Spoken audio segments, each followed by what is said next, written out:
Hi friends, welcome to our channel. ఈరోజు ఈ వీడియోలో బీరకాయ కూరని మరింత టేస్టీగా ఏ విధంగా తయారు చేసుకోవాలో ఇప్పుడు చూసేద్దాం. దీనికోసం స్టవ్ మీద ప్యాన్ పెట్టేసుకొని అందులో 1 టేబుల్ స్పూన్ ఆయిల్ వేసేసుకున్నాను. ఆయిల్ హీట్ అయ్యాక ఆవాలు, పచ్చెనగపప్పు, జీలకర్ర ఇలా పోపు గింజలన్నిటినీ వేసుకొని ఒక ఎండుమిర్చిని కూడా తుంచి వేసుకోవాలి. తర్వాత కరివేపాకును కూడా వేసేసుకుందాము. ఇలా పోపు వేగిన తర్వాత 2 వెల్లుల్లి రెబ్బలను కూడా క్రష్ చేసేసి వేసుకొని కట్ చేసుకున్న ఒక పెద్ద ఆనియన్ని యాడ్ చేస్తున్నాము. మీరు కావాలంటే దీంట్లో కొంచెం అల్లం పేస్ట్ వేసుకోవచ్చండి. నేను ఇక్కడ వెల్లుల్లి మాత్రమే వేసాను. ఎక్కువ మసాలాలు ఏం వాడకుండా టేస్ట్ అనేది చాలా కమ్మగా ఉంటుందండి. ఇప్పుడు ఇందులో కొంచెం పసుపు, టేస్ట్కి తగ్గట్టుగా సాల్ట్ని కూడా వేసేసుకుంటే మనకి ఆనియన్ అనేది త్వరగా ఫ్రై అయిపోతుంది.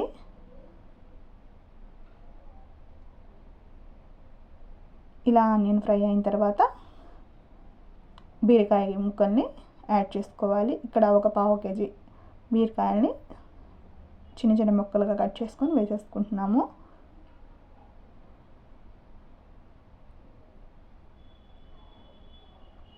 ఇప్పుడు మనం వీటన్నిటిని బాగా మగ్గనివ్వాలండి. మూత పెట్టి స్టవ్ని సిమ్ టు మీడియంలో పెట్టుకుంటూ ఫ్రై చేసుకోవాలి.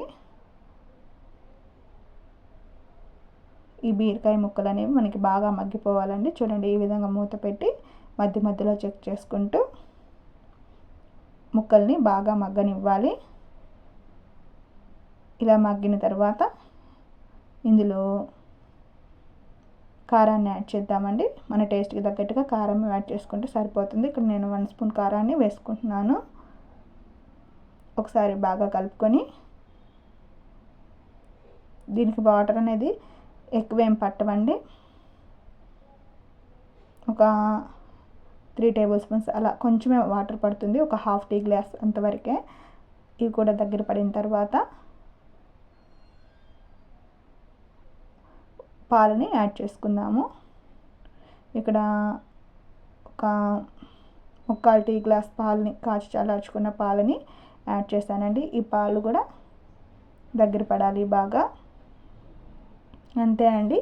ఇక పైనుంచి కొత్తిమీర చల్లుకుంటే ఎంతో టేస్టీ అయిన బీరకాయ పాలకూర అనేది రైస్లోకి, చపాతీల్లోకి ఎంతో రుచిగా ఉంటుంది.